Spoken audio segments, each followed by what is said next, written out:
সুদূর হেই কলকাতা থেকে আসছে পশ্চিমবঙ্গ। ইনশাআল্লাহ ওনাকে সম্বর্ধনা জানাবে আমাদের এই মসজিদের ইমাম, আজকের এই ধর্মসভার নির্দিষ্ট বক্তা মুফতি জাহিরুল ইসলাম সাহেব। ওনাকে সম্বর্ধনা জানানোর জন্য অনুরোধ করছি।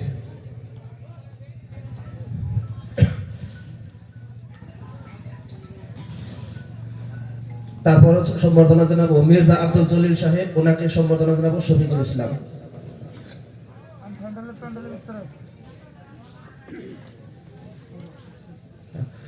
তারপর এখন সম্বর্ধনা জানাবো নুরুল ইসলাম সাহেব, মুরব্বী। আমাদের অঞ্চলে ইনশাআল্লাহ আশা করি সিলেটটা এগিয়ে আসবেন নুরুল ইসলাম সাহেব, মুরব্বী। তার সঙ্গে এগিয়ে আসবেন আরেকজন মুরব্বী আব্দুল মুন্নাফ মামা। এটা এগিয়ে আবার এইদিকে।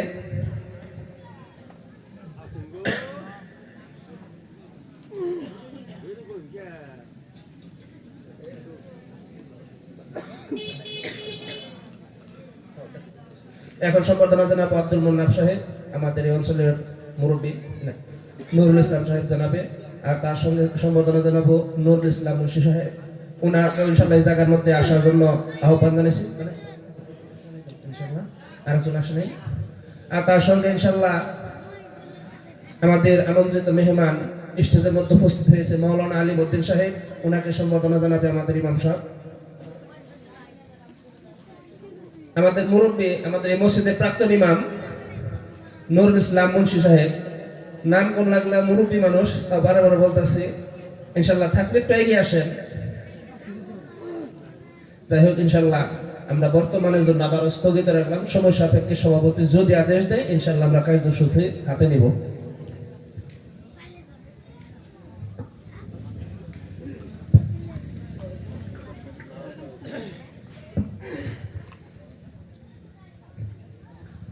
আসসালামু আলাইকুম ওয়া রাহমাতুল্লাহি ওয়া বারাকাতুহু।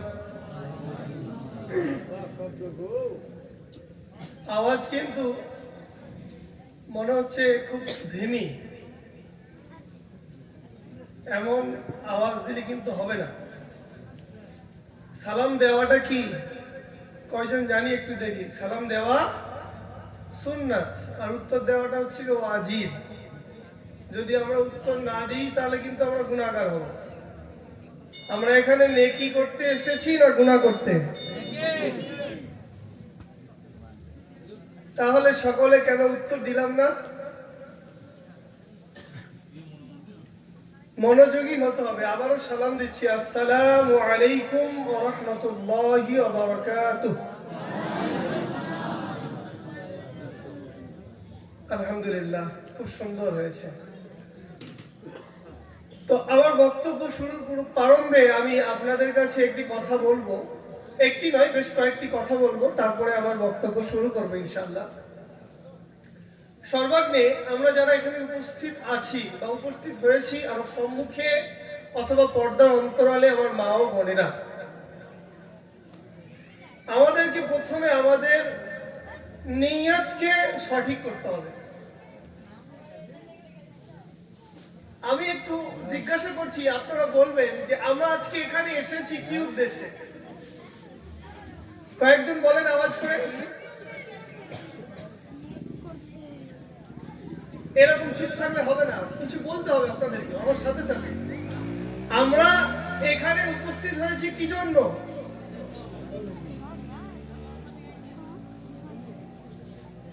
আমার ভাষা বুঝতে পারছেন না?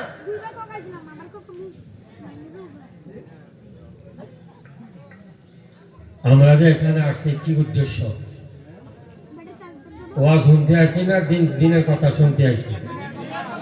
জোরে কখন এটা কি শুনতে আসছি? দিনের কথা শুনে কি করব? আমল করব। যা কিছু প্রশ্ন করে আমাকে উত্তর দেওয়া লাগবো। হ্যাঁ, উনি ওয়াজ কথা বলতে শান্তি পাবেন। আর যদি আমরা ঠোঁট টোট সব বন্ধ, তাহলে উনি শান্তি পাবো না ইনশাআল্লাহ। আমার ভাইরা, আমি যে কথা বলছিলাম আপনাদের কাছে, তো অনেকের অনেক উদ্দেশ্য নিয়ে এখানে এসেছে। অনেকে এসেছে এখানে এই চলো আইখড়ি অঞ্চলে আজকে ধর্মসভা হচ্ছে, একটু ঘুরে আসি, এরকম নিয়ত অনেকের আছে। আবার অনেকের নিয়ত আছে ওখানে অনেক দোকানপাটি বসবে, বিভিন্ন জায়গা থেকে বিভিন্ন মানুষেরা আসবে, সাক্ষাৎ হবে, মেয়েরা আসবে, দেখাশোনা হবে, এরকম উদ্দেশ্য অনেকে এসেছে। আবার অনেকের উদ্দেশ্য আছে, আচ্ছা সেই সুদূর কলকাতা থেকে পশ্চিমবঙ্গ থেকে বক্তা আসছে, তো যাই তার কণ্ঠস্বর কেমন, তিনি কেমন বক্তব্য রাখেন, এও অনেকের উদ্দেশ্য আছে। দেখি তার গলা কেমন, সে কেমন বক্তব্য রাখে। তো যাই হোক, মোট কথা বিভিন্ন জনের বিভিন্ন উদ্দেশ্য আছে। আমাদের উদ্দেশ্যকে প্রথমে ঠিক করতে হবে, কেননা এই বিশ্বের বুকে সর্বোৎকৃষ্ট গ্রন্থের নাম কি? কে বলতে পারবে? সকলে বলেন আল কোরআন। তারপরে পরে এই বিশ্বের সমস্ত উলামাদের ঐক্যমত দ্বিতীয় সর্বশ্রেষ্ঠ গ্রন্থ বুখারী শরীফ। কি বললাম? সকলেই নামটার সঙ্গে পরিচিত তো? তো এই বুখারী শরীফের মধ্যে আল্লামা ইমামে বুখারী রহমাতুল্লাহ আলাইহি তিনি যখন কোনো হাদিসকে এখানে লিখেছেন, লিপিবদ্ধ করেছেন, সর্বাগ্রে তিনি যে হাদিসটিকে লিখেছেন সেটি হচ্ছে কি আমার আপনার উদ্দেশ্য সম্পর্কিত, আমার আপনার নিয়তের সঙ্গে সম্পর্কিত। যে বুখারী শরীফের প্রথম হাদিসে তিনি বলছেন ইন্নামাল আমালু বিন্নিয়াত, আমার কাজ, আমার কথাবার্তা, আমার উঠা বসা, আমার প্রত্যেকটি বিষয় নির্ভর করবে আমার নিয়তের উপরে। যদি আমি আপনি এখানে এসে থাকি সুদূর কলকাতা থেকে আগত বক্তার সুর শোনার জন্য, তিনি কেমন বক্তব্য করবেন সেটা দেখার জন্য, তাহলে আপনি কিন্তু সফল হতে পারবেন না। যদি আপনার উদ্দেশ্য থেকে থাকে আইখারি অঞ্চলে জলসা হচ্ছে, ধর্মসভা হচ্ছে, একটু ঘুরে আসি, আপনি সার্থক নন, আপনি সার্থক নন, আপনি সার্থক নন। যদি আপনার উদ্দেশ্য থাকে মেলায় যাব, আপনিও সফল নন। আপনার আমার উদ্দেশ্য থাকতে হবে, যেটাই নিয়তে সালিহার কথা ইমাম বুখারী তিনি প্রথম হাদিস এনেছেন।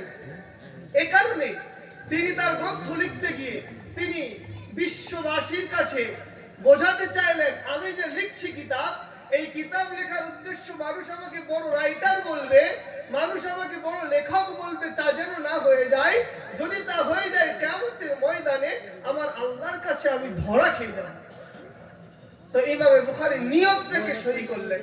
আজকে যদি আমার উদ্দেশ্য, আপনার উদ্দেশ্য এখানে এই উদ্দেশ্যে আসি, এখানে ওয়াজ মাহফিল শুনবো, দেখবো, সুর শুনবো, মাহফিল দেখবো, মেলা দেখবো, তাহলে আমিও আপনি কিন্তু কিয়ামতের ময়দানে আল্লাহ তাআলার কাছে ধরা খেয়ে যাব। আজকে যদি আমার উদ্দেশ্য এমনটা হয় যে আমি আপনাদের কাছে এসেছি, আমি আমার কণ্ঠের সুর শুনিয়ে আমি আসাম বিখ্যাত হব, আসামের মানুষ বলবে যে কলকাতা থেকে অমুক বক্তা এসেছিল, তার কণ্ঠের সুর কত সুন্দর, সে কত সুন্দর বক্তব্য করে, এই উদ্দেশ্য যদি আমারও হয়ে যায়, কিয়ামতের ময়দানে আল্লাহ পাক রব্বুল আলামিন ডেকে বলবেন যে তুমি তো দুনিয়ার বুকে বায়ান করেছিলে অর্থের জন্য, তুমি তো দুনিয়ার বুকে বায়ান করেছিলে মানুষ তোমাকে বড় বক্তা বলবে, তুমি তো দুনিয়ার বুকে বায়ান করেছিলে মানুষ তোমাকে মশহুর করে দেবে, বিখ্যাত বলবে, তুমি দুনিয়ার বুকে পেয়ে গিয়েছো, আজকে আমার কাছে কিছু নাই, যাও তুমি জাহান্নামে চলে যাও। তখন আমাকেও যেতে হবে, আপনাকেও যদি এরকম বলে তুমি সুর শোনার জন্য এসেছিলে, যাও তুমি জাহান্নামে চলে যাও, তোমার ওই মাহফিল থেকে কোনো কাজ হয় না, তাহলে আমরা কি পার পাবো?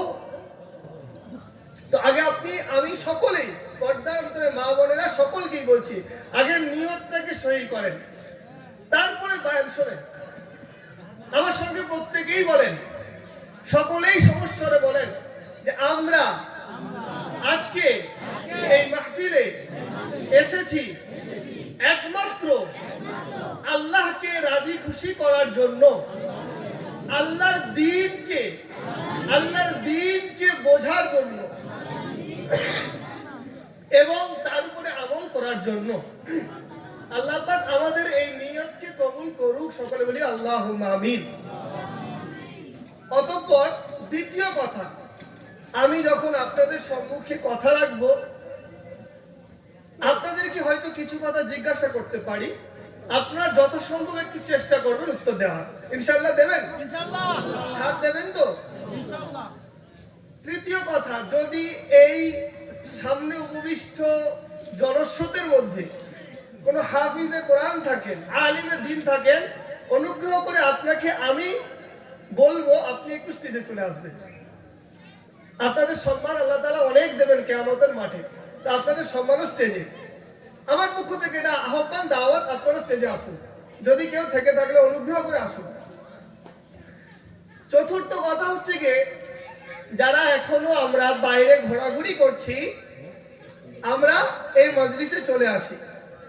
কেননা আপনাদের অঞ্চলে হয়তো কি ভাষায় বলে আমি জানি না, যে মুরগি যে তা দেয়, বলে তো ডিম ডিম, মুরগি যে তা দেয়, মুরগির যে অংশটা ডিমকে ঘেরে থাকে, সেই ডিমগুলো থেকে কিন্তু বাচ্চা বেরোয়।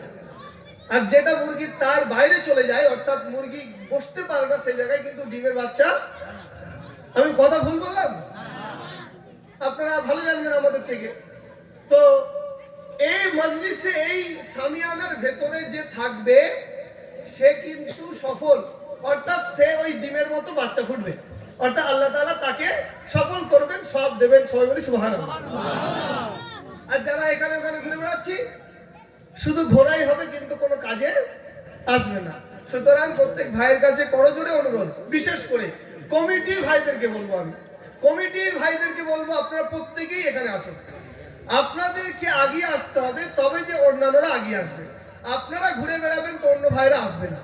কমিটির প্রত্যেকটি ভাইকে বলবো, আপনারা মজলিসে আসুন, বসুন, তবে আপনাদের সার্থকতা, আপনাদের কষ্ট, আপনাদের ক্লান্তি, আপনাদের মেহনত, দীর্ঘদিন ধরে এই কষ্টের মুজাহেদার ফল তখনই পাবেন যখন আপনারা এখানে এসে বসবেন, শুনবেন, আমল করবেন। তো আল্লাহ পাক রব্বুল আলামিন আমি যে কথাগুলো বললাম, এগুলোর প্রতি আমল করার তৌফিক দান করুন। সকলে আল্লাহুম্মা আমিন। আলহামদুলিল্লাহ।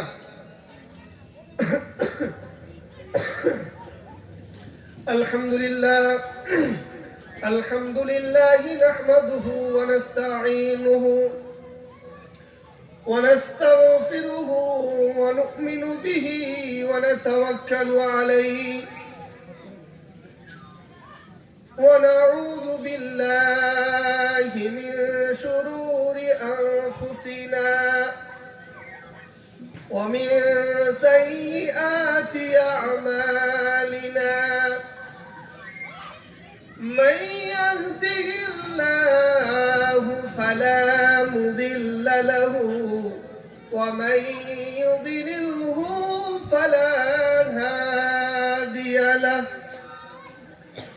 أي فلن تجد له وليا مرشدا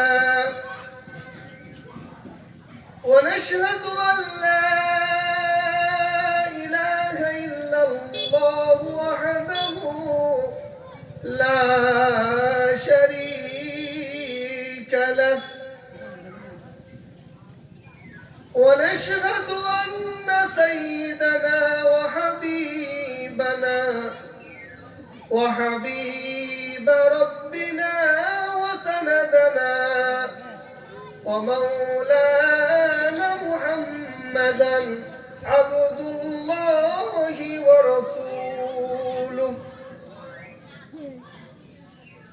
وقال الله تبارك تعالى في كلامه المجيد: أعوذ بالله من الشيطان الرجيم.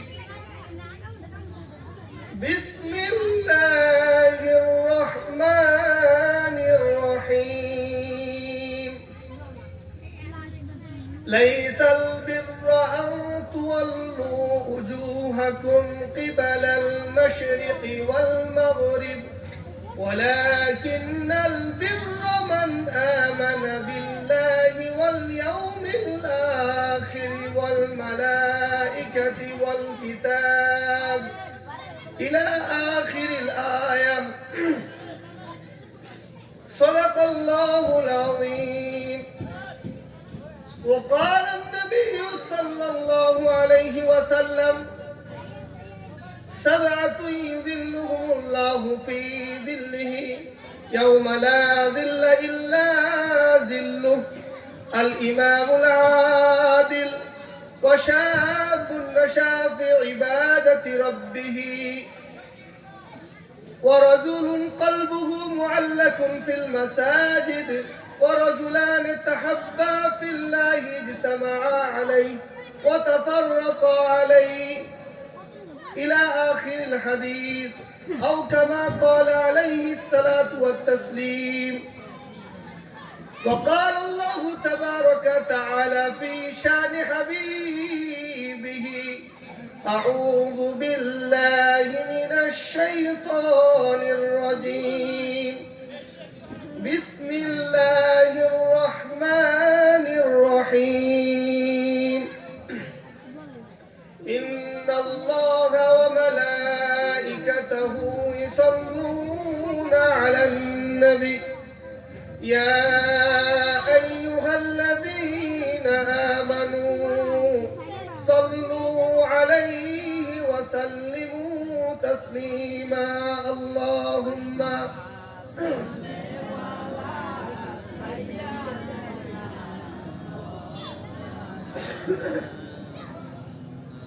وعلى آل سيدنا مولانا محمد তোরা দেখে যা আমিনা মায়ের কোলে মধু পূর্ণিমারি সেথা চাঁদ দোলে তোরা দেখে যা আমিনা মায়ের কোলে যেন উষার কোলে রাঙা রবি দোলে তোরা দেখে যা আমিনা মায়ের কোলে আল্লাহুম্মা সাল্লি আলা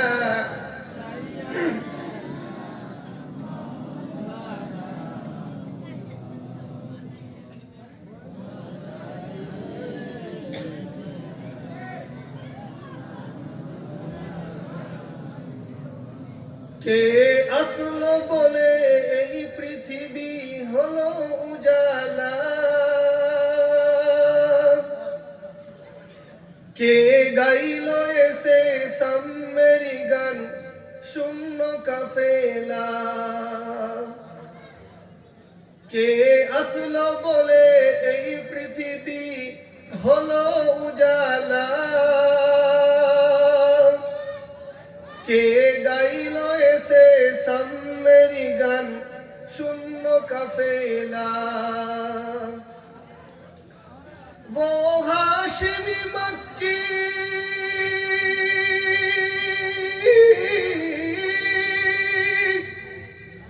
वो हाशिमी मक्की मदनी शाह मदीना वो नूर नबी नूर नबी नूर मदीना वो नूर मदीना اللهم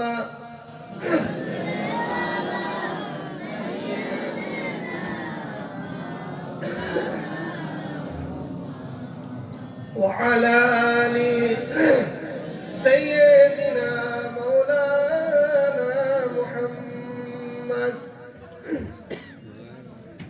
الحمد لله সমস্ত প্রশংসা গুণগান আরাধনা উপাসনা কৃতজ্ঞতা সেই মহান স্রষ্টার সেই মহান মালিকের সেই মহান রবের যিনি আপনাকে আমাকে বড় ভালোবেসে করুণা করে অনুগ্রহ করে আজকের এই মাহফিলে দ্বীনের আলোচনা শোনা এবং বলার জন্য আনিয়েছেন এজন্য শুকরিয়া স্বরূপ বলি আলহামদুলিল্লাহ। শুধু তাই নয়, এই রব্বুল আলামিন তিনি আপনাকে আমাকে এই পৃথিবীর সর্ব উৎকৃষ্ট দৌলত এই পৃথিবীর সর্ব উৎকৃষ্ট সম্পদ ঈমান নামক সম্পদ আপনার আমাকে না চাইতেই দিয়েছেন এজন্য বলি আলহামদুলিল্লাহ। একটু যদি আমরা ভেবে দেখি, আজকে যদি আমার জন্ম, আজকে যদি আমার এই পৃথিবীর বুকে আসাটা অমুসলিমের ঘরে হতো তাহলে আজকে কি আমি এই টুপি রেখে এই দাড়ি রেখে এই জায়গায় বসতে পারতাম? আল্লাহর কাছে এই মাথাটাকে কি নত করতে পারতাম? আল্লাহ তাআলার কত বড় অনুগ্রহ দেখেন। আল্লাহ পাক রব্বুল আলামিন আপনাকে আমাকে ভালোবাসেন বলেই সর্বজ্ঞে সবার প্রথমে তিনি এই দুনিয়ার আগুনকে হারাম করেছেন। জোরে বলি সুবহানাল্লাহ। দুনিয়ার আগুন আমাদের জন্য হারাম তো নাকি ভাই? আমরা মারা গেলে কি আগুনে পোড়ানো হবে? তাহলে আল্লাহ তাআলার অনুগ্রহ দেখেন, আল্লাহ তাআলার কৃতজ্ঞতা প্রকাশ করে আমরা শেষ করতে পারবো? কখনোই সম্ভব নয়।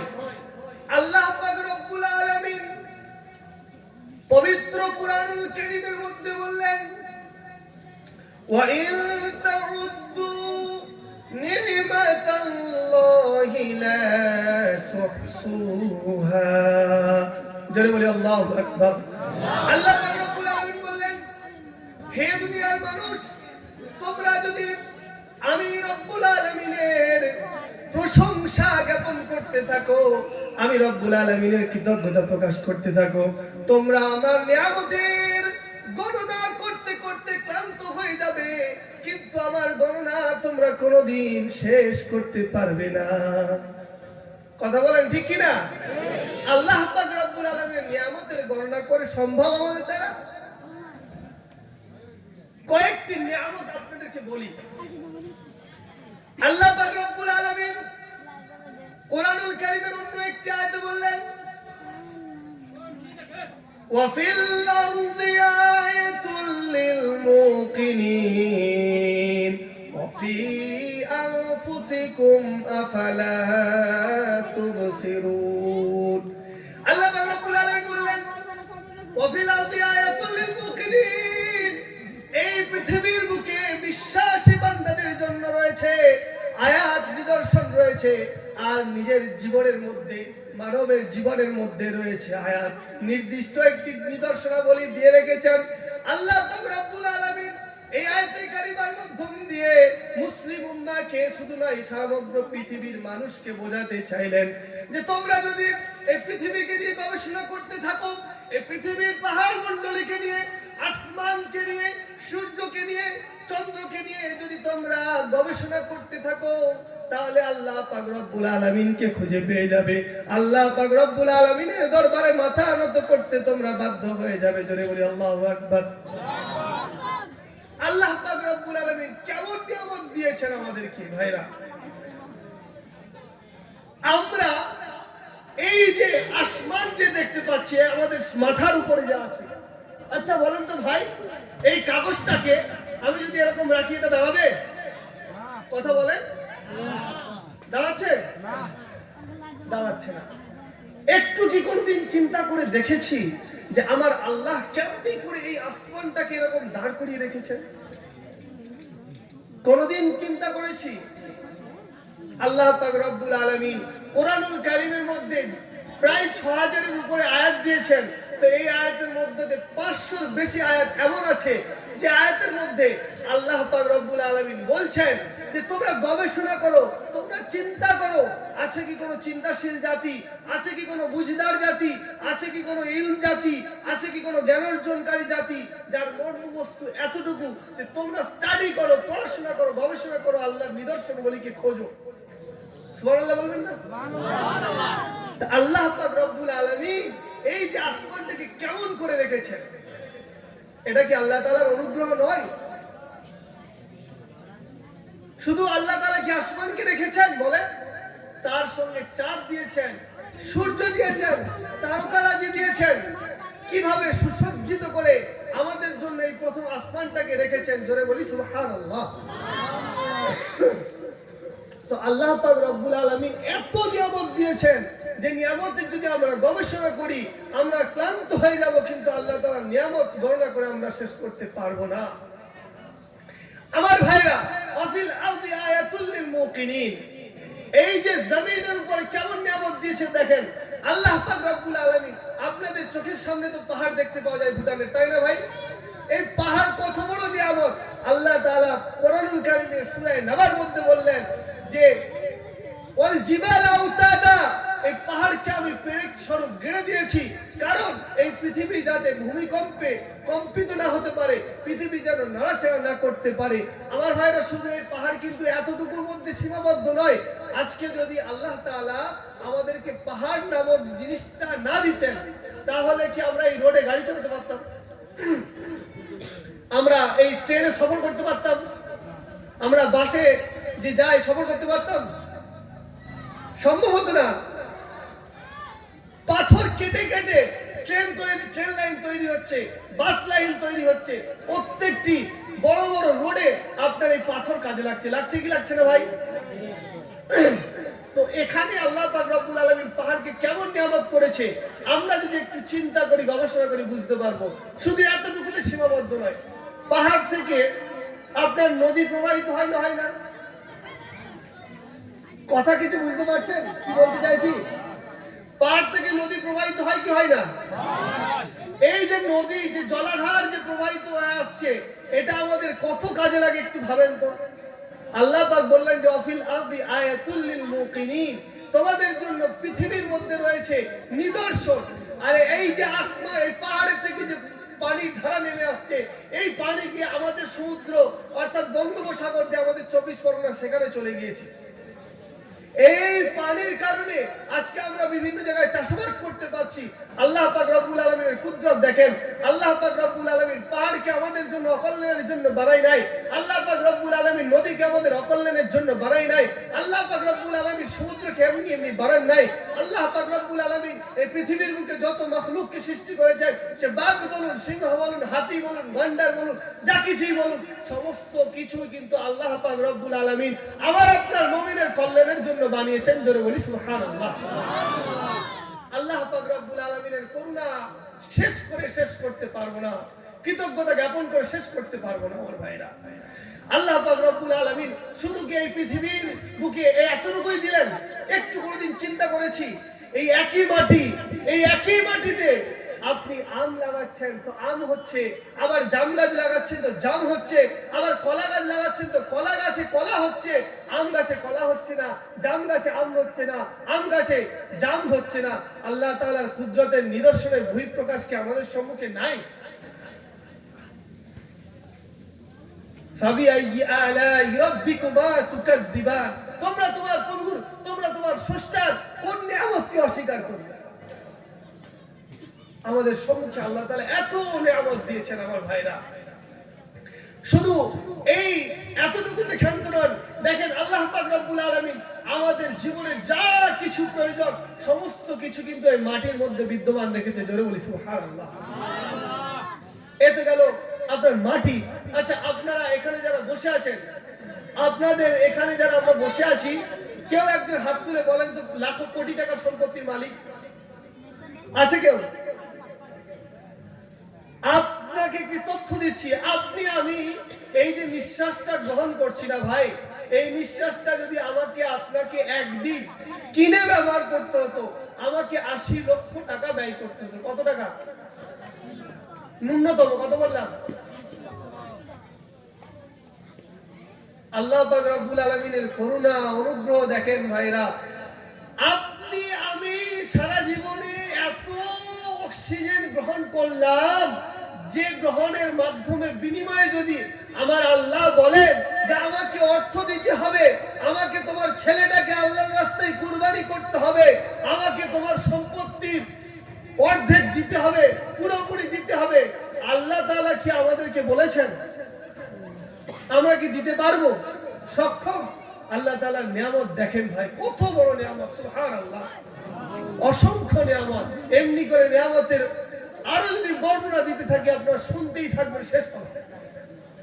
আল্লাহ পাক রব্বুল আলামিন অক্সিজেন দিলেন, তারপরে আল্লাহ পাক রব্বুল আলামিন আপনাকে আমাকে যে বানালেন, ওয়াফিল আরদি আয়াতুল লিল মুকিনিন ওয়া ফি আনফুসিকুম আফালা তুবসিরুন। তোমরা কি তোমাদের নিজেদের চরিত্রের দিকে দেখো না, নিজেদের অবকাঠামোর দিকে দেখো না, নিজেদের দৈহিক গঠনাবলীর দিকে দেখো না? তোমাদের দৈহিক গঠনাবলীকে আমি আল্লাহ কেমন করে বানিয়েছি। আল্লাহ পাক বলেন লাকাদ খলাকনাল ইনসানা ফি আহসানি তাকবীর, আমি মানুষকে উত্তম অবয়ব রূপে, উত্তম অবয়ব দিয়ে সৃষ্টি করেছি, নিজে হাতে আমি মানুষকে বানালাম। আজকে আমি যদি আমার চেহারার দিকে দেখি, আজকে আমি যদি আমার এই গঠনের দিকে দেখি, আমার যে আল্লাহ তাআলা এই চোখ দিয়েছেন, এটি কত বড় নিয়ামত। এটি নিয়ামত নয় ভাই?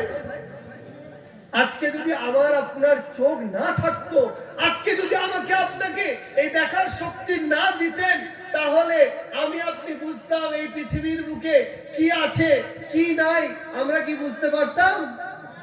কোনদিন পারতাম না। আল্লাহ পাক রব্বুল আলামিন বড় ভালোবেসে, আপনি কিন্তু চাননি, আপনাকে আল্লাহ তাআলা চোখ দিলেন। আল্লাহ তাআলা অনেক মানুষকে দৃষ্টি শক্তি দেন নাই, তাদের চোখ আছে, দৃষ্টি শক্তি আপনাকেও দিয়েছে। অনেককে কিন্তু দৃষ্টি শক্তিও দেয় নাই। তারাই বুঝে এই চোখের কি কদর। হাত থাকতে হাতের কদর বুঝি না, পা থাকতে পায়ের কদর বুঝি না, চোখ থাকতে চোখের কদর বুঝি না।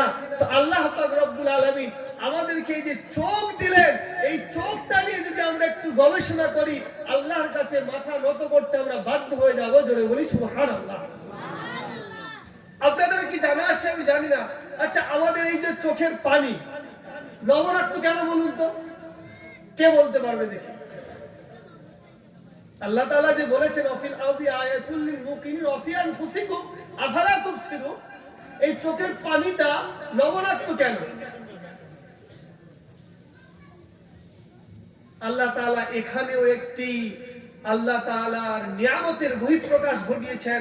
তার স্রষ্টা, তিনি যে সর্ব উৎকৃষ্ট, তিনি যে সর্বদ্রষ্টা সর্বস্রষ্টা, তার বহিঃপ্রকাশ ঘটিয়েছেন। আজকে যদি আমার আপনার চোখের পানি লবণাক্ত না হয়ে মিষ্টি হতো না, তাহলে যারা শীত প্রধান দেশে বাস করে, বিশেষ করে আপনার হচ্ছে গিয়ে সাইবেরিয়া অঞ্চলে বা আপনার হচ্ছে গিয়ে আন্টার্কটিকা মহাদেশ সংলগ্ন, যেখানে আপনার বছরে আপনার নরওয়ে, তো এই সমস্ত অঞ্চলে যারা শীত প্রধান দেশে বাস করে, তাদের চোখের পানি কিন্তু জমাট বেঁধে যেত। ফ্রিজে কিন্তু আপনার নোনা পানি কিন্তু কোনোদিন জমাট বাঁধে না, ফ্রিজে মিষ্টি পানিটাই জমাট বাঁধে। আল্লাহ তাআলার কুদরত দেখেন, যদি আমাদের চোখের পানি মিষ্টি হতো, তাহলে ওই অঞ্চলের মানুষেরা শীতকালে ঘুম থেকে উঠে ফজরের সময় বা আপনার রাত্রিতে ঘুম থেকে উঠার পরে তারা তাকাতে পারতো না, তাদের চোখটাই বন্ধ হয়ে যেত। এটা কি আল্লাহ তাআলার নিয়ামত নয়? আল্লাহ তাআলা আপনাকে চোখ দিয়েছেন, চোখের যে পানি অশ্রু দিয়েছেন, এটাও একটি নিয়ামত। শুধু তাই নয়, এই যে চোখের পাপড়িটি আমি ফেলছি, আপনি ফেলছেন, এই চোখের পাপড়িটিও একটি বিশাল বড় নিয়ামত। জোরে বলি সুবহানাল্লাহ। আমার আপনার চোখের পাপড়ি যদি না পড়তো না, আমরা দেখতে পেতাম না। কারণ এই চোখের পাপড়িটি হচ্ছে কি ক্লিনারের কাজ করে, আপনার চোখের ময়লা থেকে, ধুলাবালি থেকে আপনার চোখকে হেফাজত করে। যেমন আপনি রোডে ড্রাইভ করছেন, ড্রাইভ করতে করতে বর্ষার সময় আপনার সামনে, গাড়ির সামনে সেই এটাকে হেলাতে হয় না, হয় না, যাতে কুয়াশা বা পানির এটা ক্লিয়ার হয়ে যায়। তো আল্লাহ পাক রব্বুল আলামিন আমার আপনার চোখের পাপড়ি ফেলানো উঠানোর মাধ্যম দিয়ে আমার চোখকে নিট এন্ড ক্লিন রেখেছে, যাতে আমার চোখ সমস্ত কিছু দেখতে পারে। জোরে বলি আল্লাহ আকবার। এমনি করে আল্লাহ পাক রব্বুল আলামিন হাত দিয়েছেন, এই হাতের কত বড় নিয়ামত। আমার যদি আজকে দুটো হাত না থাকতো, তাহলে আমি কোনো কাজ করতে পারতাম? আমি আমার মুখে নিজে খাবার খেতে পারতাম? পারতাম না। আল্লাহ পাকের অনুগ্রহ দেখেন, আল্লাহ তাআলার কৃতজ্ঞতা দেখেন। আল্লাহ তাআলা মহান স্রষ্টা, মহিময়, তিনি কেমন করে বানালেন। আপনাকে সুন্দর দুটি হাত দিলেন, শুধু হাত দিয়ে আপনার হাতটাকে প্যারালাইসিস করলেন না, বরং আপনার হাতটাকে কি করলেন? আপনাকে সুস্থ সবল স্বাভাবিক করলেন। আল্লাহ পাক রব্বুল আলামিন এটাও একটি বড় নিয়ামত দিলেন। আপনার যে খাবার শক্তি, মুখ দিয়েছেন, শুধু মুখ দেননি, বরং আপনার যে আলজিব আছে, আলজিবের মাধ্যম দিয়ে আমরা কথা বলছি। অনেক মানুষকে দেখতে আমার মতো, আপনার মতো, কিন্তু সে ব্যক্তিরই কথা বলতে পারে না, কারণ আল্লাহ তাআলা তাকে হচ্ছে কথা বলার শক্তি দেয় নাই। আমাকে আপনাকে কথা বলার শক্তি দিলেন। আল্লাহ পাক রব্বুল আলামিন এমনি করে পৃথিবীর মুখে আপনার দৈনিক জীবনের মধ্যে, আপনার দৈহিক ঘটনাবলীর মধ্যে, সমস্ত কিছুর মধ্যে আল্লাহ পাক রব্বুল আলামিন নিয়ামত দিয়ে ভরপুর করে দিলেন।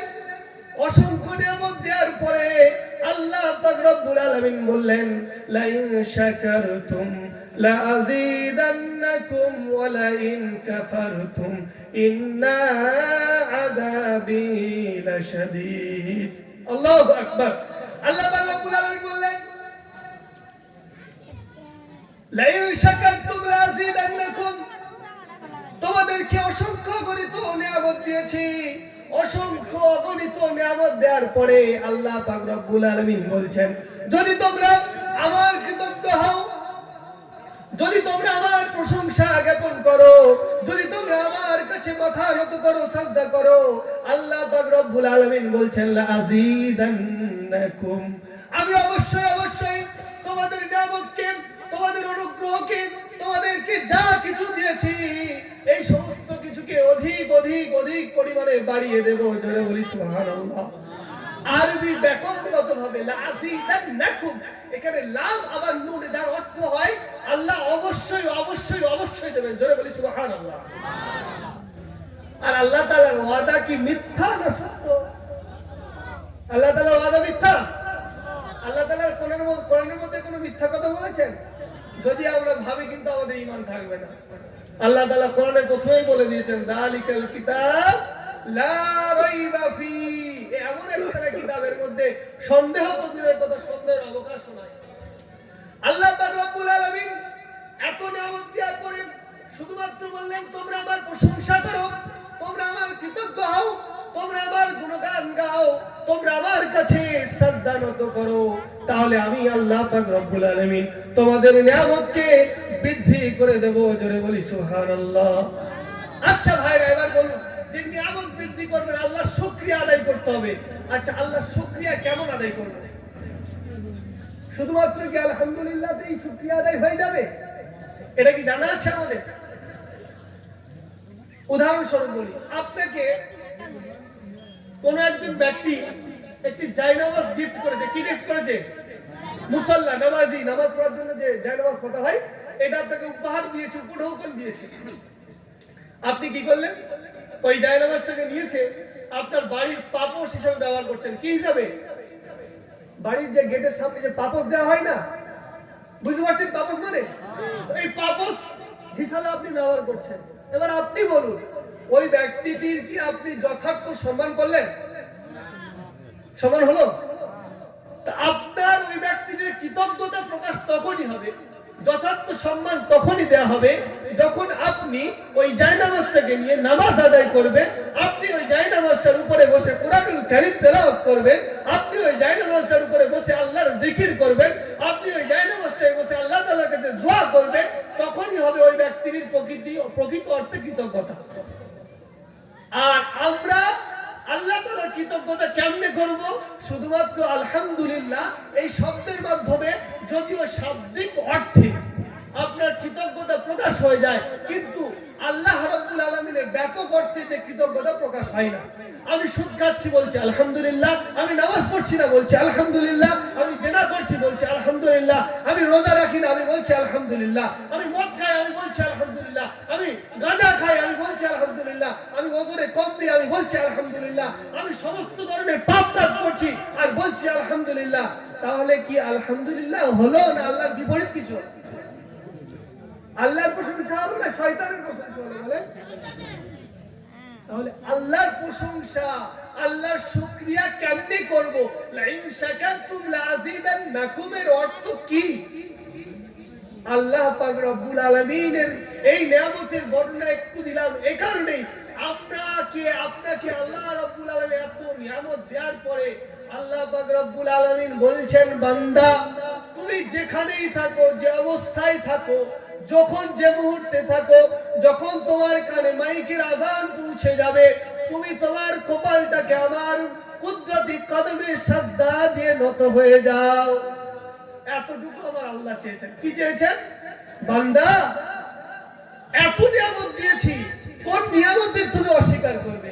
এত নিয়ামত দেওয়ার পরে আমি তোমার কাছে অর্থ চাইনি বান্দা, আমি তোমার কাছে তোমার সন্তানকে চাইনি, আমি তোমার কাছে তোমার পিতাকে চাইনি, আমি তোমার কাছে তোমার কলিজার টুকরা অর্ধাঙ্গিনী সঙ্গিনীকে চাইনি, আমি শুধু চেয়েছি একটু সময় করে মসজিদে এসো, আমার কুদরতি কদমে সাজদা দিয়ে আমার একটু কৃতজ্ঞতা প্রকাশ করো, আমাকে একটু চাও, আমার কাছে একটু কেঁদে কেঁদে চোখের পানি ফেলো, আমি আল্লাহ খুশি হয়ে যাব, আর আমি আল্লাহ যখন খুশি হয়ে যাব তোমাদের নিয়ামত দিয়ে ভরপুর করে দেবো। জোরে বলি সুবহানাল্লাহ।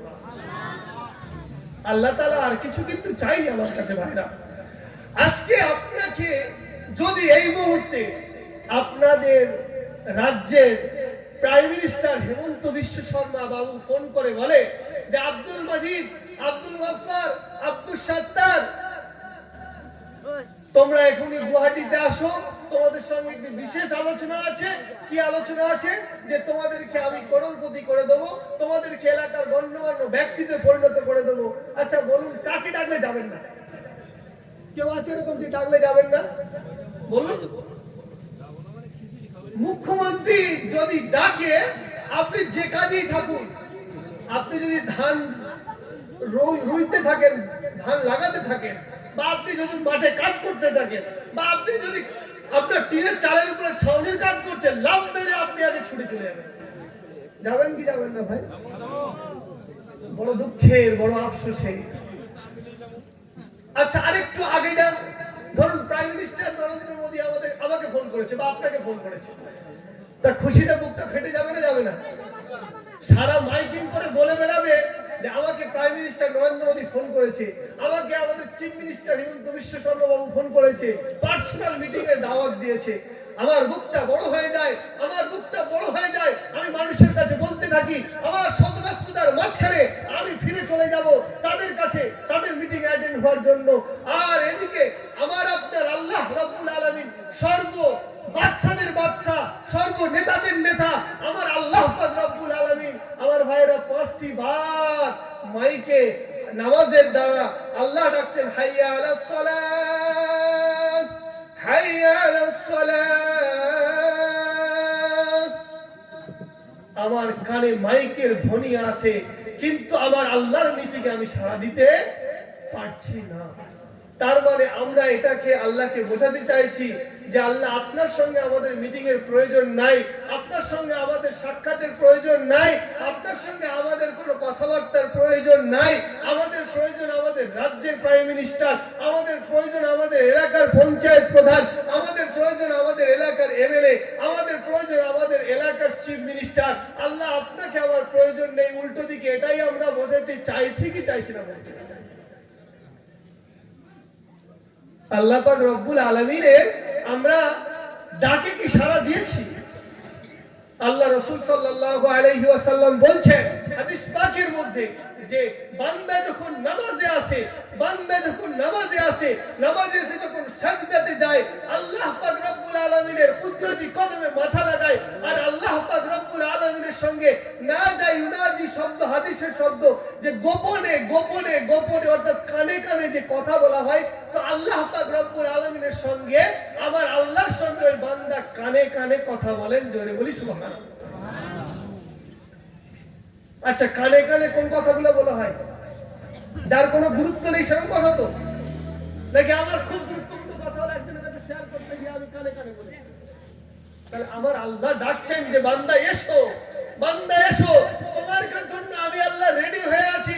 আল্লাহ পাক রব্বুল আলামিন রাত্রিতে দুনিয়ার আসমানে নেমে এসে আল্লাহ পাক রব্বুল আলামিন ডাক দেন, আমার কোন বান্দা আছে সারাদিন গুনাহ করে ফেলেছে, আমার কাছে একটু চোখের পানি ফেলে কাঁদবে, আমি তার গুনাহগুলোকে মাফ করে দেবো, দিয়ে আমি তার উপরে রাজি হয়ে যাব, খুশি হয়ে যাব। আমরা কি পেরেছি? আল্লাহ তাআলার কৃতজ্ঞতা কোথায়? লাইন শাকারতুম লাযীদান্নাকুম। আল্লাহর প্রথম কৃতজ্ঞতা হচ্ছে কি, আমি যখন মুসলমান বলে দাবি করছি, আমি যখন ইমানদার বলে দাবি করছি, আমি যখন নবীর উম্মত বলে দাবি করছি, আমি যখন কোরআনের আদর্শতে আদর্শবান হওয়ার জন্য দাবি করছি, নবীর আদর্শে আদর্শিত হওয়ার জন্য দাবি করছি, তখন আমার আপনার উচিত ছিল আমার আল্লাহর ডাকে সাড়া দিয়ে সর্বপ্রথমে আল্লাহ রাব্বুল আলামিনের প্রধান যে হুকুম, নামাজে আসা, নামাজে আসা, সেটা আমরা করতে পারি নাই। আল্লাহ পাক রব্বুল আলামিন পবিত্র কুরআনুল কারীমের মধ্যে প্রায় 82 জায়গাতে এই নামাজের হুকুম দিয়েছেন। এসো বান্দা, নামাজ কায়েম করো, নামাজ কায়েম করো। আমরা উদাসীন, আমাদের কোনো ভ্রুক্ষেপ নাই। আজকে আমি আপনি বায়ান থেকে, এই জলসার মজলিস থেকে যদি গিয়ে 5 ওয়াক্ত নামাজি হতে পারি, তাহলে আমার বক্তব্য রাখাও সার্থক হবে, আপনার আশাও সার্থক হবে। নাহলে কিন্তু ভাই বছরের পর বছর এরকম ওয়াজ মাহফিল হতে থাকবে, কিন্তু নিজের জীবনে কোনো পরিবর্তন আসবে না। আল্লাহ পাক রব্বুল আলামিন, আমি তো বলছি কত নিয়ামত, আপনি একটু হিসাব করুন। আল্লাহ তাআলা যদি এক্ষুনি চোখটাকে আপনার অন্ধ করে দেন,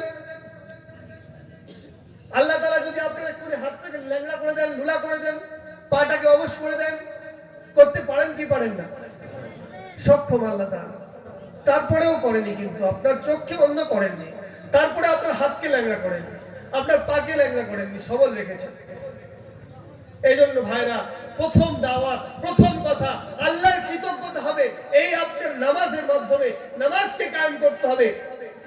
কেননা আল্লাহ রাসূল সাল্লাল্লাহু আলাইহি ওয়াসাল্লাম হাদিস পাকের মধ্যে বললেন, বুনিয়াল ইসলামু আলা খামসিন শাহাদাতি আল্লা ইলাহা ইল্লাল্লাহ ওয়া আন্না মুহাম্মাদার রাসূলুল্লাহ ওয়া ইকামিস সালাত ওয়া ইতাইজ যাকাত ওয়া সাওমি রমাদান ওয়া তাহুজ্জাল বাইতা ইন ইসতাতা'তা ইলাইহি সাবিলা। বুখারী শরীফের মধ্যে আল্লামা ইমাম বুখারী রাহমাতুল্লাহ আলাইহি এই হাদিসটি এনেছেন। এই হাদিসটির প্রথম উক্তি হচ্ছে যে বুনিয়াল ইসলামু আলা খামসিন শাহাদাতু আল্লা ইলাহা ইল্লাল্লাহ। ইসলামের প্রথম ভিত, পাঁচটি ভিতের মধ্যে প্রথম ভিত হচ্ছে যে আপনার ঈমানকে তাজা করতে হবে, ঈমানকে আপনার মজবুত করতে হবে। দ্বিতীয় ভিতে গিয়ে আল্লাহ রাব্বুল আলামিনের রাসূল বলছেন, দ্বিতীয় ভিত হলো নামাজকে প্রতিষ্ঠিত করতে হবে। আর চতুর্থ নম্বর, তৃতীয় নম্বরে গিয়ে আল্লাহ পাক রব্বুল আলামিন বলবেন যাকাত আদায় করতে হবে। চতুর্থ গিয়ে বলবেন হজ করতে হবে। পঞ্চমে গিয়ে বলবেন না রোজা রাখতে হবে। এই পাঁচটি বিধানকে যদি আমি আপনি আপনার জীবনে আনতে পারি, তাহলে আল্লাহ পাক রব্বুল আলামিনের প্রকৃত অর্থে কৃতজ্ঞতা জ্ঞাপন হবে। আল্লাহ পাক রব্বুল আলামিনের প্রকৃত অর্থে লাইন শাকারতুম লাযিদান্নাকুম ওয়া লাযিদান্নাকুম তা প্রকৃত অর্থে বহিঃপ্রকাশ পাবে। আল্লাহ পাক রব্বুল আলামিনের কৃতজ্ঞতা এই কারণে জ্ঞাপন করতে হবে। এজন্য আমরা অন্তঃস্থল থেকে বলি আলহামদুলিল্লাহ।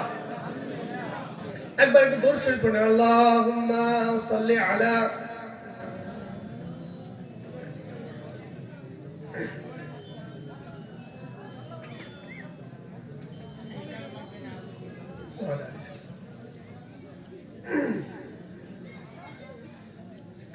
এরপরে এই আয়াতের মধ্যে আল্লাহ তাআলা কি বলছেন দেখেন, ওয়ালাইন কাফারতুম ইন্না আযাবি লাশাদীদ। যদি আমার অকৃতজ্ঞ হও, যদি আমার প্রশংসা জ্ঞাপন না করো, যদি আমার ডাকি সাড়া দিয়ে মুসাল্লি না হও, যদি রমজানের রোজা না রাখো, আমি তোমাকে অর্থশালী বানিয়েছি, যাকাত দাওনি, আমি অর্থশালী বানিয়েছি, হজ করনি, তাহলে তুমি জেনে রেখে দাও, মনে রেখে দাও, লাযিদান ওয়ালাইন কাফারতুম ইন্না আযাবি লাশাদীদ। আমার অকৃতজ্ঞ হলে মনে রেখে দাও, জেনে রেখে দাও, আমার আযাব কিন্তু বড়ই ভয়ঙ্কর। আল্লাহ তাআলার আযাব বড়ই ভয়ঙ্কর। এই দুনিয়ার চামড়া কিন্তু আল্লাহ তাআলার আযাবকে সহ্য করতে পারবে না। আল্লাহ পাক রব্বুল আলামিন এই আয়াতের মধ্যে কিন্তু তিনি ব্যক্ত করলেন না তোমাকে কি শাস্তি দেব, আপনাকে কি শাস্তি দেবে, আমাকে কি শাস্তি দেবে, ব্যক্ত করলেন না। আমার অকৃতজ্ঞ হয়েছো, তুমি শুধু জেনে রাখো আমার আযাব কিন্তু বড়ই ভয়ঙ্কর। আযাবের ব্যাপারে আপনাদের ইমাম সাহেব, মুফতি সাহেব তিনি বয়ান করছিলেন, বলছিলেন আল্লাহ তাআলার আযাব কেমন আযাব।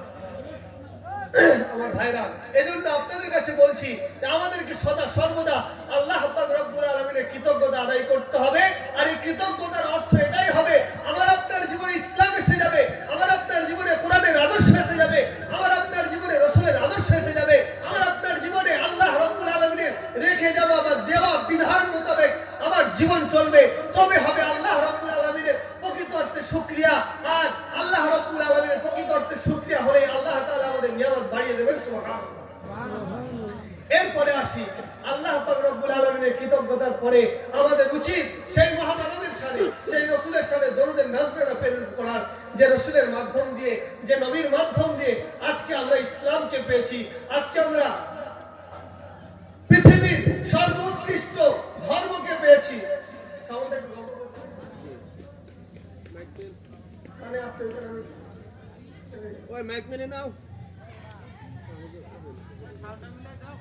মাইকম্যান যেখানে থাকেন না কেন এখানে আসুন।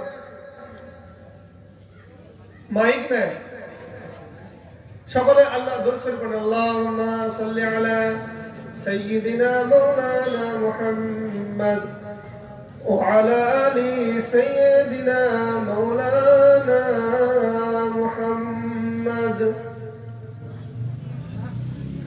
اللهم صل على سيدنا مولانا محمد وعلى آل سيدنا مولانا محمد আল্লাহ পাক রব্বুল আলামিনের রাসূলের শানে আমাদেরকে দরুদের নাজরানা প্রেরণ করতে হবে। এই কারণে আল্লাহ রাসূল সাল্লাল্লাহু আলাইহি ওয়াসাল্লাম আমার আপনার জন্য রহমত না আমার আপনার জন্য গজব, কোনটা? সকলে বলেন আল্লাহ পাক রব্বুল আলামিন আমার আপনার জন্য রহমত।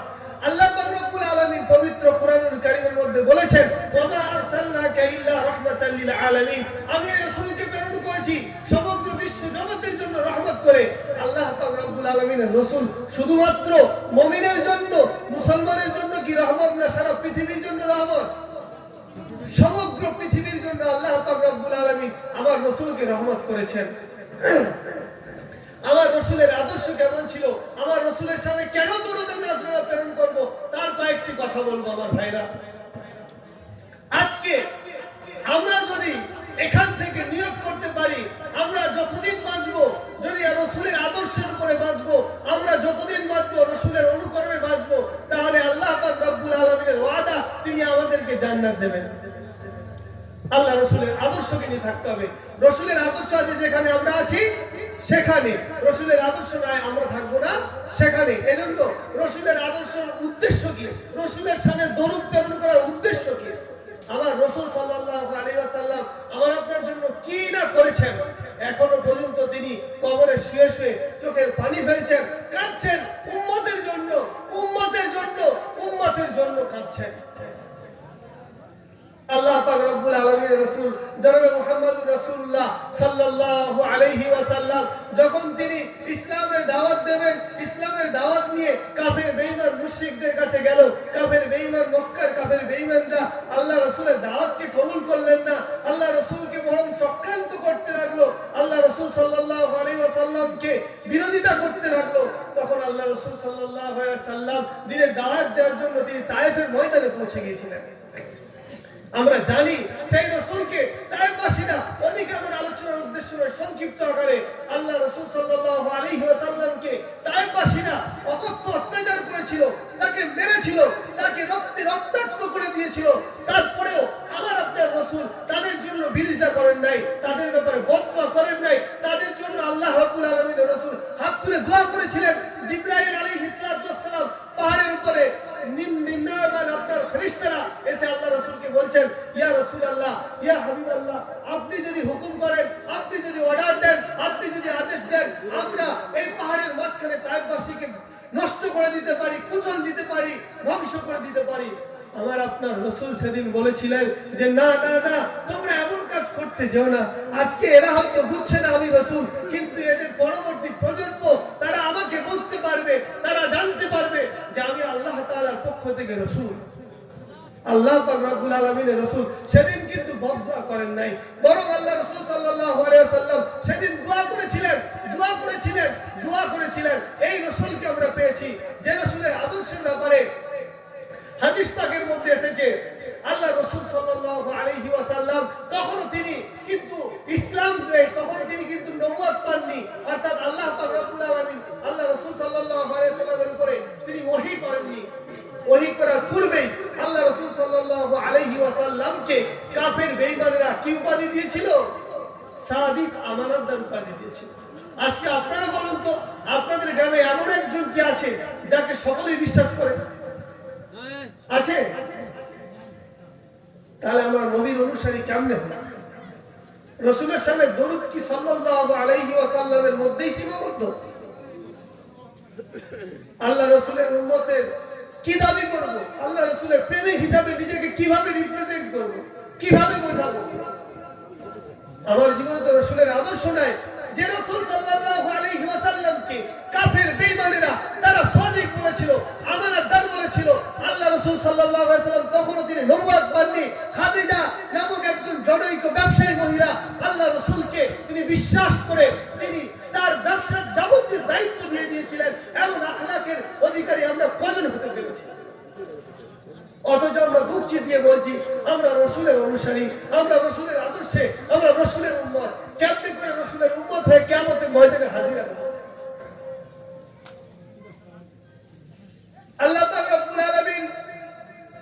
বিশ্বনবী সাল্লাল্লাহু আলাইহি ওয়াসাল্লামকে এই পৃথিবীর জন্য রহমত করে প্রেরণ করলেন।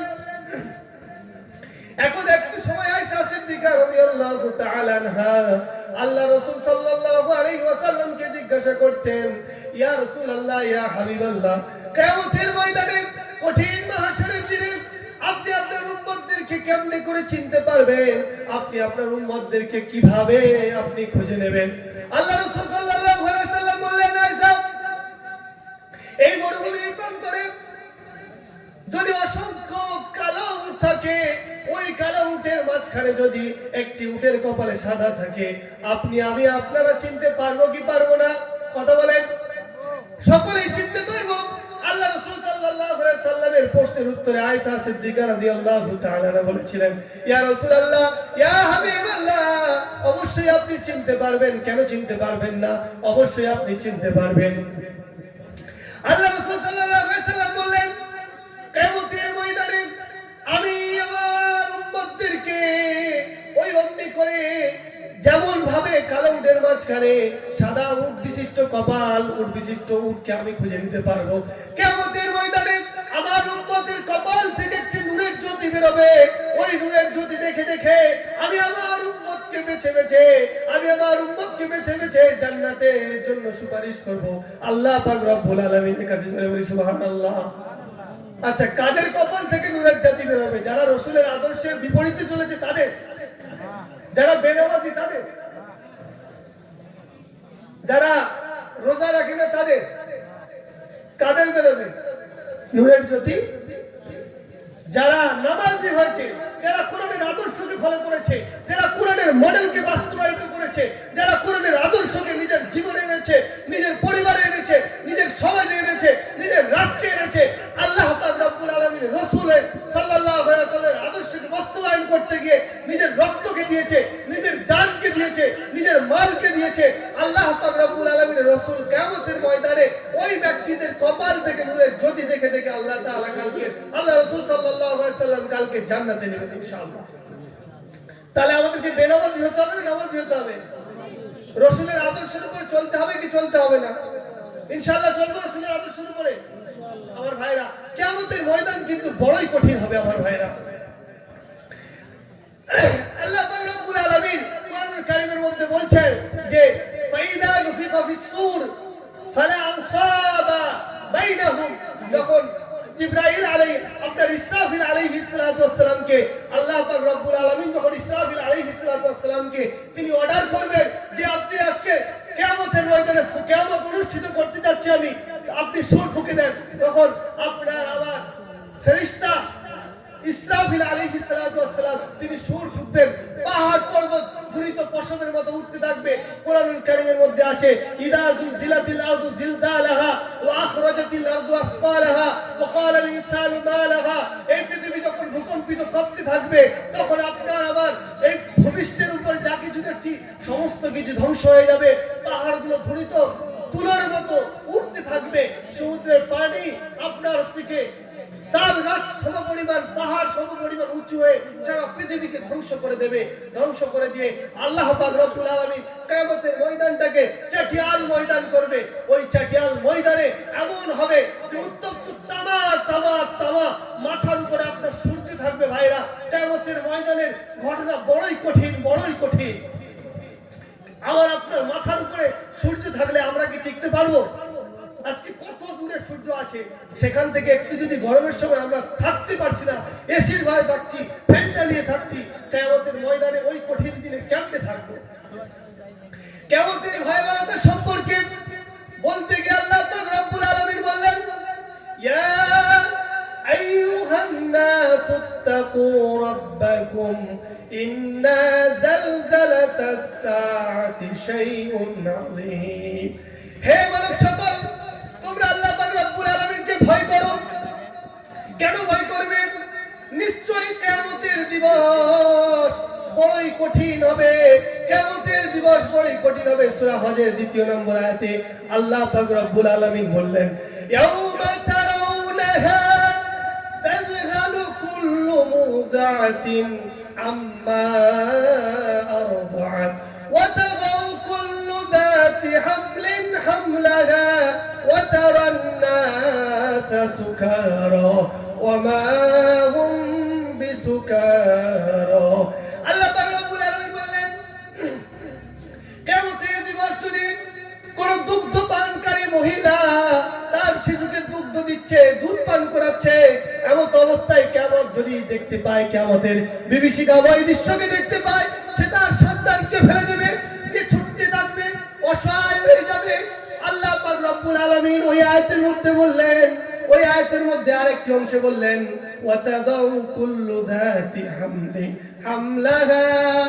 যদি গর্ভবতী মা তার সন্তানের দেখে, গর্ভবতী মা কিয়ামতের দৃষ্টিকে, কিয়ামতের অবস্থাকে দেখে, তার গর্ভস্থ সন্তানকে নিজে নিজে ভূমিষ্ঠ করে দিয়ে ছুটতে থাকবে, পালাতে থাকবে। মানুষরা পাগলের মতো হয়ে যাবে, অসহায় হয়ে যাবে। কোরআনের ওই আয়াতে আছে, মানুষ নেশাগ্রস্তের মতো, যেমন নেশা করলে দিক দিশাহীন হয়ে যায়। কিয়ামতের ময়দান যদি কোনো মানুষ দেখে ফেলে, কিয়ামতের অবস্থা সম্পর্কে যদি মানুষ দেখে ফেলে, তাহলে মানুষ পাগলের মতো ঘুরতে থাকবে, নেশাগ্রস্তের মতো ঘুরতে থাকবে। আল্লাহ পাক রব্বুল আলামিন বললেন, ওয়া মা হুম বিসুকারা। তারা নেশাগ্রস্ত নয়, তারা কিয়ামতের বিভীষিকাময় দিন দেখে তারা ব্যতিগ্রস্ত হয়ে গিয়েছে। আমার ভাইরা, এই কিয়ামতের ময়দান বড়ই কঠিন হবে। কোরআনে অন্য আয়াতে আছে, ইয়াউমা ইয়াফিরুল মারউ মিন আখি ওয়া উম্মিহি ওয়া আবি ওয়া সাহিবাতিহি ওয়া বানি। কিয়ামতের ময়দান এমন ভয়ঙ্কর হবে যে মা আপনাকে ছাড়া থাকতে পারে না, যে পিতা আপনাকে ছাড়া থাকতে পারে না।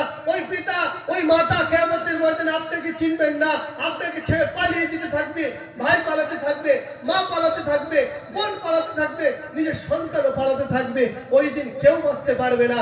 ওই দিন যদি বাঁচতে চান, ওই দিন যদি আমরা রেহাই পেতে চাই, যেমন ভাবে আল্লাহ পাক রাসূল সাল্লাল্লাহু আলাইহি ওয়াসাল্লাম, তিনি আল্লাহ রাসূল যেভাবে আদর্শ দিয়েছেন, যে পথে চলতে বলেছেন, সে পথে আমাদেরকে চলতে হবে। এজন্য একটি হাদিস বলবো, ওই হাদিসটি বলে আমি আমার বক্তব্য শেষ করব। আমরা প্রত্যেকে কিয়ামতের ময়দান থেকে বাঁচতে চাই, কিয়ামতের আযাব থেকে, কিয়ামতের দিনের আযাব থেকে কে কে বাঁচতে চায়? হাত তুলে আল্লাহকে দেখে। সকলে হাত তুলছে না। কিয়ামতের ময়দান থেকে আমরা, আল্লাহ তাআলা আযাব থেকে যদি আমরা বাঁচতে চাই, তাহলে 7 প্রকার ব্যক্তির কথা বলবো।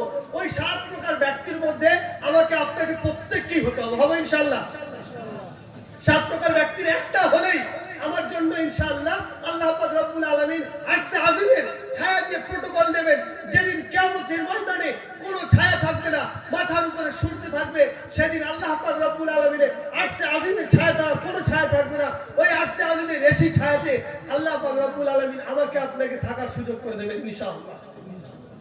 যেমন দুনিয়ার বুকে কোনো বড় মজলিস হলে আপনার একটা স্টেজ থাকে কি থাকে না, সেই স্টেজে আপনার বড় বড় গণ্যমান্য ব্যক্তিদেরকে দাওয়াত দেওয়া হয়। তো কিয়ামতের ময়দানে ওই স্টেজে আমি আপনি থাকতে পারবো যদি 7 প্রকার ব্যক্তির অন্তর্গত হতে পারি। হবে ইনশাআল্লাহ? তো শুনবো মন দিয়ে আর আমল করবো। আল্লাহ পাক বলছেন, দেখেন আল্লাহ রাসূল সাল্লাল্লাহু আলাইহি ওয়াসাল্লাম বলছেন, সাবাতু ইউদিল্লুহুমুল্লাহু ফি যিল্লিহি ইয়াওমা লা যিল্লা ইল্লা যিল্লু। কিয়ামতের ময়দানে যখন কোনো ছায়া থাকবে না, একমাত্র আল্লাহ পাক রব্বুল আলামিনের ছায়া থাকবে। ওই ছায়াতে আল্লাহ পাক রব্বুল আলামিন 7 প্রকার ব্যক্তিকে সুযোগ দেবেন। তার মধ্যে হতে প্রথম যে ব্যক্তি, সে তার কথা আল্লাহ রাসূল বললেন, আল ইমামুল আদিল, যে ইমামে আদিল অর্থাৎ ন্যায়পরায়ণ বাদশা। আপনি একজন আঞ্চলিক প্রধান, আপনি যদি ন্যায়পরায়ণ হন, সততার সঙ্গে বিচার করেন, সততার সঙ্গে আপনার অঞ্চলকে পরিচালনা করেন, আল্লাহ পাক রব্বুল আলামিন কিয়ামতের ময়দানে আপনি যদি দুনিয়ার বুক থেকে ঈমান নিয়ে যেতে পারেন, আল্লাহ তাআলা কিয়ামতের ময়দানে আপনাকে আমাকে আরশে আজিমের ছায়াতলে জায়গা দেবেন। জোরে বলি সুবহানাল্লাহ। ইমামে আদিলের ব্যাখ্যা শুধু এতটুকু নয়। ইমামে আদিল বলতে গেলে আপনি আমি প্রত্যেকে ইমামে আদিল হতে পারবো। আপনি একজন পিতা হিসাবে, আপনি একজন মাতা হিসাবে, আপনি একজন ইমাম সাহেব মসজিদের হিসাবে, আপনি একজন মসজিদের মাতাবাল্লি হিসাবে, আপনি মাদ্রাসার কর্তৃপক্ষ হিসাবে, আমি আপনি প্রত্যেকে যদি ন্যায়পরায়ণ হতে পারি, আপনি যদি সৎ হতে পারি।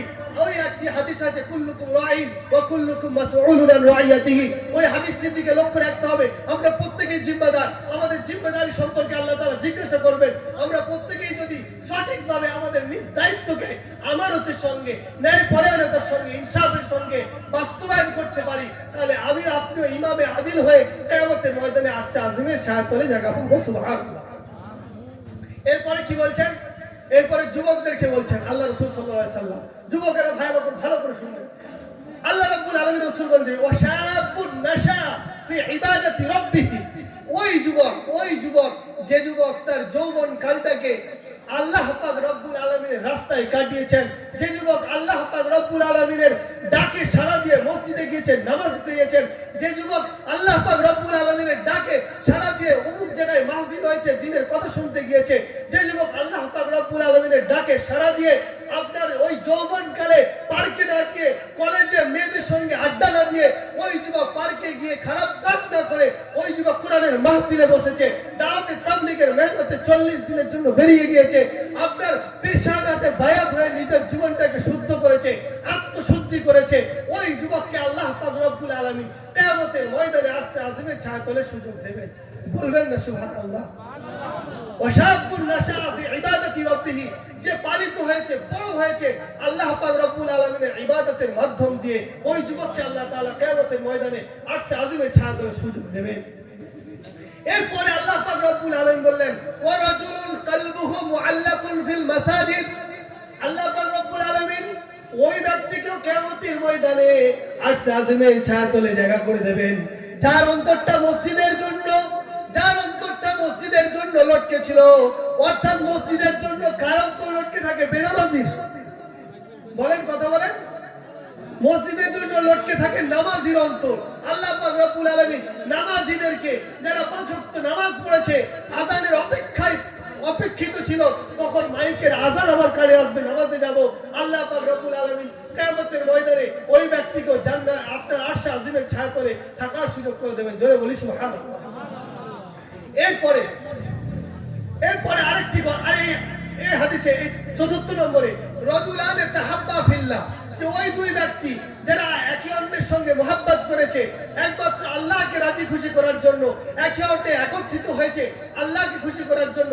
আজকে আমি আপনি যে এখানে একত্রিত হয়েছে আল্লাহকে রাজি খুশি করার জন্য, তো তাহলে আমরাও কিন্তু আমাদের নিয়তে সালিহা থাকলে আমরাও কিয়ামতের ময়দানে আরশে আযমের ছায়াতলে সুযোগ পাবো।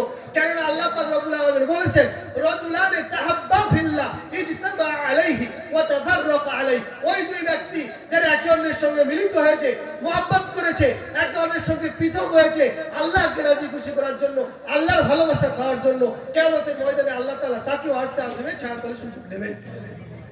এরপরে আল্লাহ পাক রব্বুল আলামিন ওই ব্যক্তিকে সুযোগ দেবেন যে রাজুলুন তালাবাতহু যাতু মানসিবিন ওয়া জামালিন ফাকালা ইন্নী আখাফুল্লাহ, আল্লাহ পাক রব্বুল আলামিনের রাসূল বলেছেন ওই ব্যক্তিকে স্থান দেবেন যে ব্যক্তিকে কোন সুন্দরী, রূপবতী, কমলাবতী, গুণবতী মহিলা দাওয়াত দিল খারাপ কাজের জন্য, আজকে আমার বাড়িতে কেউ নাই, ওই ব্যক্তিকে আল্লাহ তাআলা কিয়ামতের ময়দানে আরশে আযমের ছায়াতলে জায়গা দেবেন। দেখেছে, কিন্তু কি বলেছে? ইন্নী আখাফুল্লাহ, আমি আল্লাহকে ভয় করি, আমি তোমার সঙ্গে গুনার কাজে জড়িত হতে পারবো না। তুমি সুন্দরী, রূপবতী হও, আমার আল্লাহর আযাব আমি সহ্য করতে পারবো না, আমি আমার আল্লাহর আযাবকে ভয় করি। ইন্নী আখাফুল্লাহ, আমি আল্লাহকে ভয় করি, আমি তোমার ডাকে সাড়া দিতে পারবো না, আমি আমার আল্লাহকে ভয় করি, আল্লাহ পাক বলছেন ওই বান্দাকে আল্লাহ তাআলা কিয়ামতের ময়দানে স্থান দেবেন। জোরে বলি সুবহানাল্লাহ। লাস্টে যে কথাটা আছে, দুটো কথা আছে, বলে শেষ করছি, যে ওই ব্যক্তিকে আল্লাহ তাআলা আরশে আযমের ছায়াতলে জায়গা দেবেন যে দান করেছে। আপনারা দান করবেন, গোপনে দান করবেন। যে ব্যক্তি দান করেছে এমন গোপনীয়তার সঙ্গে, যে কোন হাদিসের শব্দ যে হাত্তা লা তা'লাম মান ফাতা শিমালুহু, যে তার ডানাত কি দান করেছে বামাত জানে না, অর্থাৎ অত্যন্ত গোপনীয়তার সঙ্গে দান করেছে। গোপন দানকে আল্লাহ তাআলা কিয়ামতের ময়দানে আরশে আযমের ছায়াতলে জায়গা দেবেন। লাস্টে কি বলছেন? ওই ব্যক্তিকে, যে ব্যক্তি গভীর রজনীতে আল্লাহ পাক রব্বুল আলামিনের দরবারে উঠে গিয়েছে, উঠে কেঁদেছে, আল্লাহ তাআলার কাছে ফাফাযাত আইনাহু, হাদিসের শব্দ, নিজের চোখের পানিটা ঝরিয়েছে, আল্লাহর কাছে হাত তুলে বলেছে আল্লাহ অনেক গুনাহ হয়ে গিয়েছে, আপনি আমাকে ক্ষমা করুন, আপনি আমাকে মাফ করুন, কেঁদে কেঁদে চোখের পানি ফেলেছে। আল্লাহ পাক রব্বুল আলামিন কিয়ামতের ময়দানে ওই ব্যক্তিকে আরশে আযমের ছায়াতলে সুযোগ দেবেন। আমরা ইনশাআল্লাহ এই হাদিসের উপর আমল করব ইনশাআল্লাহ। আল্লাহ পাক রব্বুল আলামিন যা কিছু বললাম তার উপরে আমল করার তৌফিক দান করুন। ওয়া আখিরু দাওয়ানা আলহামদুলিল্লাহি রাব্বিল আলামিন। আলহামদুলিল্লাহ। কেগো এই শুরুতে কইছিলাম এটা তো খাই থাকবে, দেখতে খুব ভালো দেখা যায় না গো, বসে ভালো কবো। সি যাই হোক, মৌলানা সাহেব সুন্দর কথা বয়ান রাখছেন, সময়ের অভাবে আমরা শুনতে কম পাইলাম। আল্লাহ পাক যেটুকু শুনছে আল্লাহ আমাদের সবাইকে আমল করার তৌফিক দান করুন। মৌলানা শাহ আলম আপনি সম্বোধনা অনুষ্ঠানটা চালান। আমি অনুরোধ করব আমাদের মুখ্য অতিথি হজরত হিকিম আব্দুর রশিদ ইমাম বগিদারা জামে মসজিদ, উনি আসন গ্রহণ করে নিয়ে ইনশাল্লাহ দিনের কথা আলোচনা করব। আমরা তার আগেই একটু মিলা পয়সা খালি জায়গাটা পুরা করি। আলহামদুলিল্লাহ, সভাপতির আদেশ মর্মে আবার আমরা সম্বর্ধনায় ফিরে আসছি। এখন আমরা সম্বর্ধনা জানাবো আমাদের সবারই আকাঙ্ক্ষিত যে ব্যক্তি, আর উনি এমন একজন ব্যক্তি, আমার মনে হয় 25 বছর আগে ছোটবেলা যখন সবার মধ্যে দেখছি যে হুজুর দেখছি, এখন ইনশাল্লাহ আমার নজরের মধ্যে আল্লাহর মাহবুব বান্দাটা ঠিক ওই ব্যক্তি আছে। চুল পরিমাণ আমার নজর হেরফের হয় নাই। আল্লাহর কাছে দোয়া করি আল্লাহ উনাকে হায়াতে জিন্দেগিতে যতদিন বাঁচাই রাখে, আল্লাহ এইভাবেই দিনী মেহনত, ইমানি মেহনত। আর উনি একজন শেখ, আমরা যিনারা হক্কানি উলামা বিচ্ছাই আমরা বয়াত করবো, আল্লাহর খাস মেহমান, আল্লাহর খাস বান্দা, একজন হক্কানি আলিম ইনশাল্লাহ আছে। আমরা ওই রকম মানুষকে তালাশ করবো যার হাতে বয়াত করে আমরা খারাপ পথে থেকে ভালো পথ পাবো। আল্লাহ আমাদের সম্মুখে অনেক ওই রকম হক্কানি উলামা রাখছে, কিন্তু আমরা তালাশ করি না। জেনু পাই উনি করতেছি। গ্যাস্ট্রিক বেমার হয়েছে, ভিতরে হচ্ছে টিবি বেমার, গ্যাস্ট্রিকের ওষুধ খাইতেছি। টিবি বেমার কত ভালো হবো আমরা চিন্তা করে দেখি। তাইলে আমার একজন উপযুক্ত ডাক্তার দেখে টিবি বেমারের ওষুধ খাইতে হবে। তো আল্লাহ খাস বান্দার জন্য আমরা সবাই দোয়া করবো, আল্লাহ ওনাকে হায়াতে তয়্যবা দান করুন। ওনাকে ইনশাল্লাহ সম্বর্ধনা জানাবে আমাদের অভ্যর্থনা কমিটির সম্পাদক আইনাল হক সাহেব।